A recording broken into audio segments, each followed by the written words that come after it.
नमो नमः मित्रों, मैं सुदेश यादव। आज हम पढ़ेंगे विसर्ग संधि। स्वर संधि हमने पढ़ लिया है।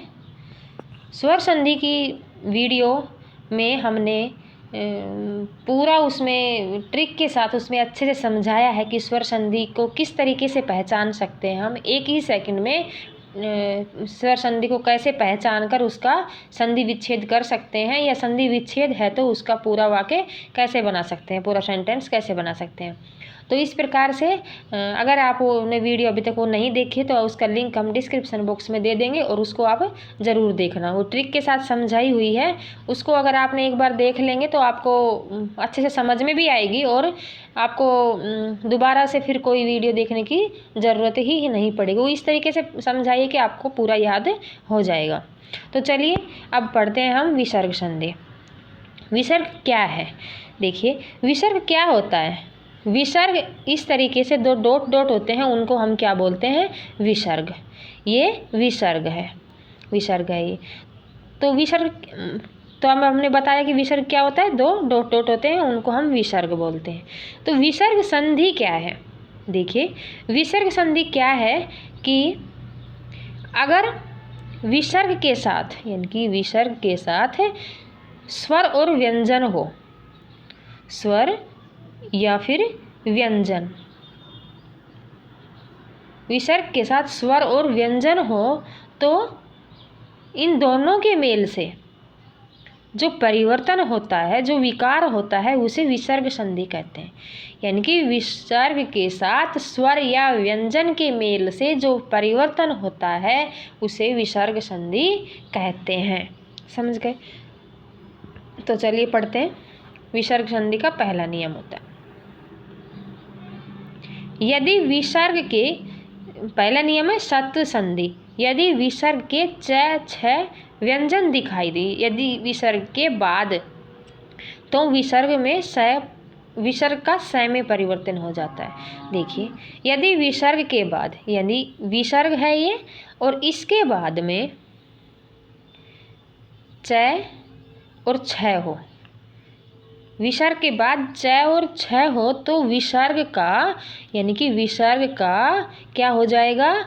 ये वाला स हो जाएगा।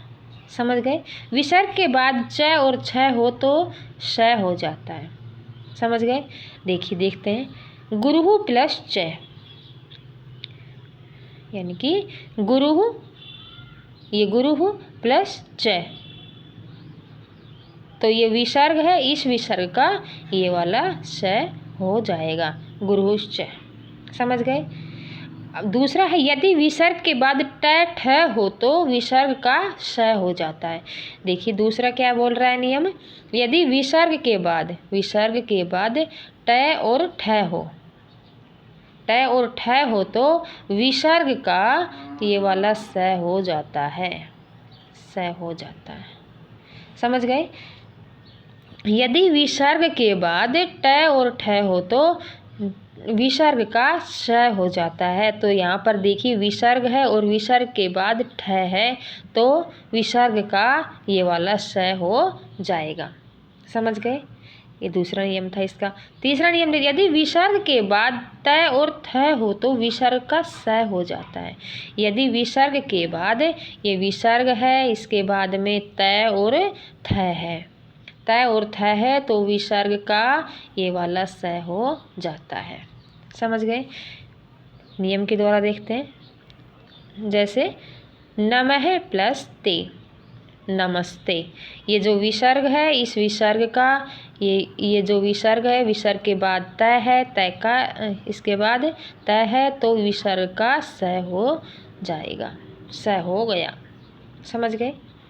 अगला देखते हैं, यदि विसर्ग के बाद स हो तो विसर्ग के स्थान पर या तो विसर्ग ही रहेगा या फिर स हो जाता है। यानी कि यदि विसर्ग के बाद, देखते हैं, यदि विसर्ग के बाद ये तीनों स हो तो विसर्ग के स्थान पर, यानी कि इस विसर्ग के स्थान पर यही रह जाते हैं, या तो फिर ये तीनों ही स रह जाते हैं या फिर विसर्ग ही रह जाता है, विसर्ग का विसर्ग ही रह जाता है, और स और स ये ही रह जाते हैं। इनमें कोई भी मतलब कोई भी अंतर नहीं होता है। जैसे दुहु प्लस सास, तो दुहुसास, अथवा ये जो स है यहाँ पर जो स दिया हुआ है ये वाला स इसी का आधा हो जाता है। जैसे दुस्सास, निहि संदेह, तो इसका या तो निहि संदेह ही रहेगा या फिर निसंदेह। समझ गए। पांचवा है, यदि विसर्ग के बाद कै ख पै फ हो तो विसर्ग का विसर्ग ही रहता है। यदि विसर्ग के बाद, देखते हैं, विसर्ग के बाद कै ख या पै फ हो तो विसर्ग का विसर्ग ही रहता है। कै ख या पै फ हो तो विसर्ग के बाद कै ख या पै फ हो तो विसर्ग का विसर्ग ही रहता है। देखिए, प्रातः काल, प्रातः काल, इसमें कोई भी परिवर्तन नहीं होता है। अगर कै और ख, पै और फ हो तो विसर्ग का विसर्ग ही रहता है। पय प्लस पान है, पय पान। छठा है, यदि दुहु निहि आवी बही, ये शब्द हैं, दुहु निहि आवी बही, इन शब्दों के बाद कै ख पै फ दिखाई दे तो विसर्ग के स्थान पर स हो जाता है। देखिए, ये कुछ शब्द दिए हुए हैं, दुहु निहि आवी बही, ये शब्दों के बाद कै ख पै फ दिखाई दे तो विसर्ग के स्थान पर स हो जाता है। समझ गए। जैसे दुहु प्लस कार्यम, यानी कि ये दुहु है तो इसके बाद में कै है तो दुष्कार्यम। निहि प्लस कपट, नी, यहाँ पर देखो नी दिया हुआ है, दुहु निहि आवी बही, तो निहि प्लस कपट निष्कपट। समझ गए। यदि विसर्ग के बाद पास, कल्प, कै, काम्य, ये शब्द दिखाई दे तो विसर्ग का स हो जाता है। ये विसर्ग के बाद दिखाई देंगे ये शब्द विसर्ग के पहले होते हैं। दुहु निहि आवी बही, ये विसर्ग के पहले होते हैं तो उसका ये स बन जाता है। और ये विसर्ग के बाद पास, कल्प, कै, काम्य, ये शब्द दिखाई दे तो विसर्ग का स हो जाता है, विसर्ग का स हो जाता है। जैसे मन है प्लस कै, मनस कै, यस है प्लस पासम, यशस पासम। समझ गए। उत्तु संधि, यदि विसर्ग के आगे वाले शब्द में ए तथा पीछे वाले शब्द में ए हो तो पहला ए और विसर्ग मिलकर ओ हो जाता है तथा ए का अवग्रह चिन्ह, ये अवग्रह चिन्ह है, ये बन जाता है। देखिए, यदि विसर्ग के आगे वाले शब्द में ए, मान लीजिए यहाँ पे कोई शब्द है तो वहाँ पर है ए, तब पीछे वाले शब्द में भी ए हो तो, और पीछे भी ए है और यहाँ पर विसर्ग है। समझ गए। तो ये पहले वाला जो ये विसर्ग और ए है इसका तो ओ हो जाएगा और इस वाले ए का लोप होकर के अवग्रह चिन्ह हो जाएगा। समझ गए। देखते हैं, इसको उदाहरण से देखते हैं तो थोड़ा समझ में आता है। प्रथम है प्लस अध्याय है, प्रथमो अध्याय है। देखिए, देखो, प्रथम है यानी कि ये प्रथम है अध्याय, प्रथमो अध्याय। अब यहाँ पर क्या है, प्रथम है, मैं में भी ए है और ये विसर्ग तो है ही, और इसके अगले वाले शब्द में भी ए है, तो इस ए का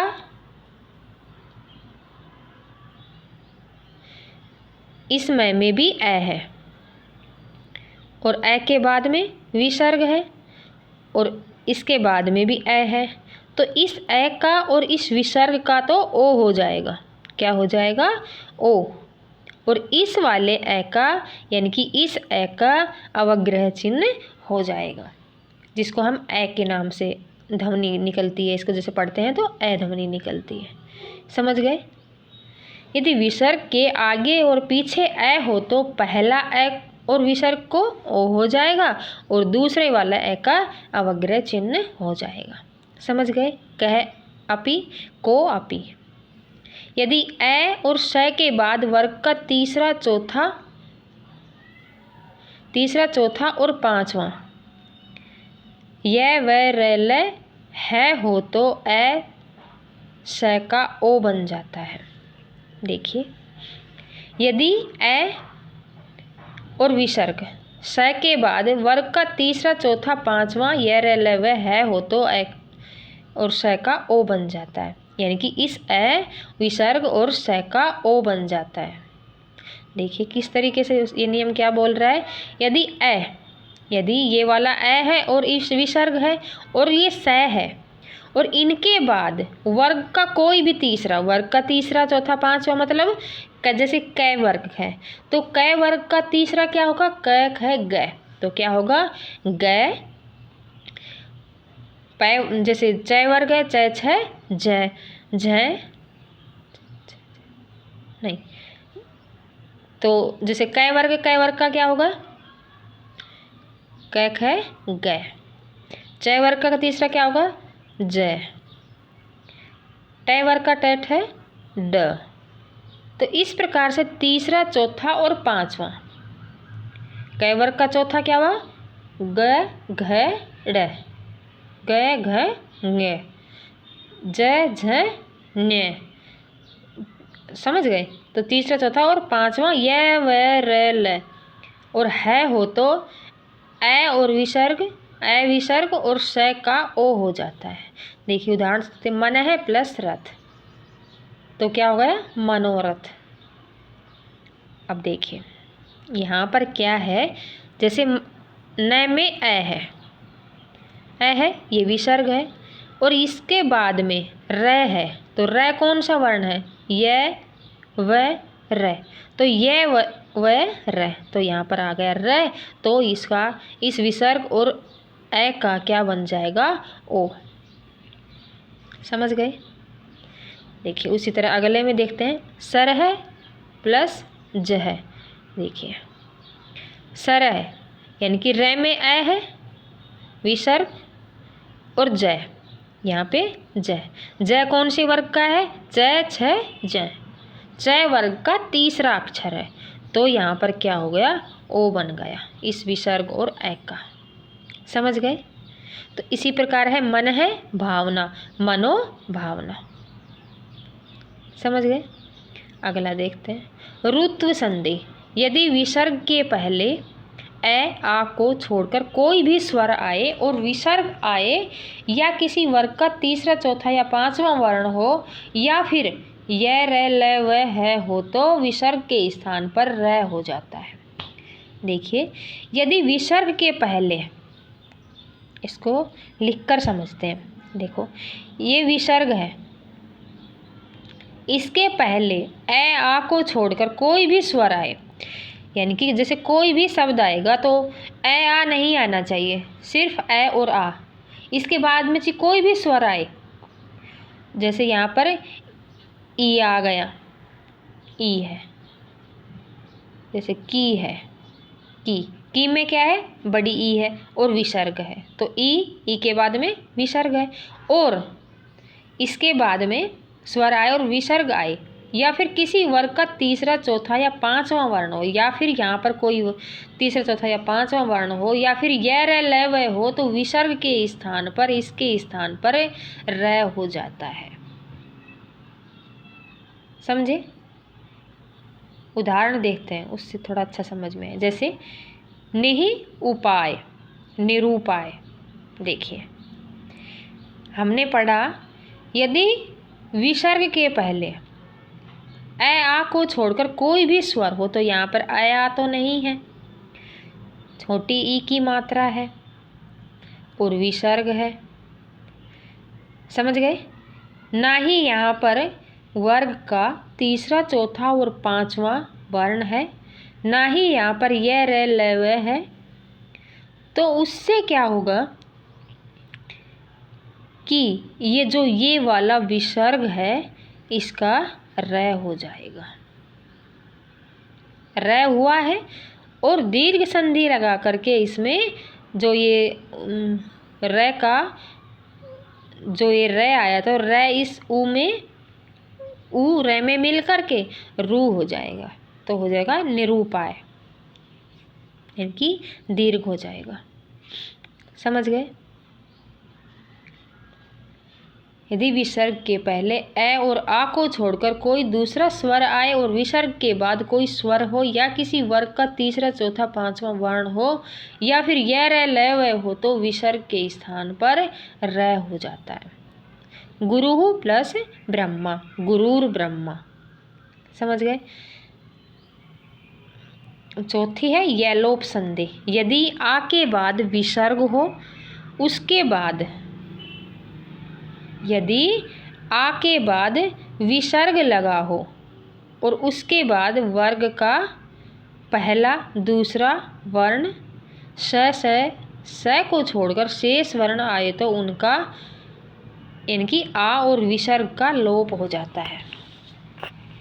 देखिए, यदि आ के बाद विसर्ग लगा हो, देखिए ये आ है, इसके बाद में विसर्ग हो और उसके बाद में वर्ग का पहला दूसरा वर्ण स को छोड़कर शेष वर्ण आई, यानी कि पहला वर्ण नहीं होना चाहिए और दूसरा वर्ण नहीं होना चाहिए और स नहीं होना चाहिए, उसके अलावा कोई भी वर्ण हो तो उनका यानी कि आ का और विसर्ग का लोप हो जाता है। समझ गए। यदि ए के बाद विसर्ग आए और बाद में ए को छोड़कर कोई भी स्वर आए तो विसर्ग का लोप हो जाता है। यानी कि ए के बाद कोई विसर्ग आए और बाद में उसके ए हो, यानी कि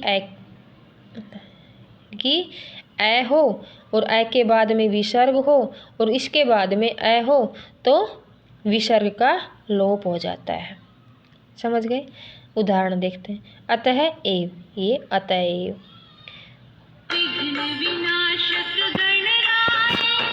अरे यार,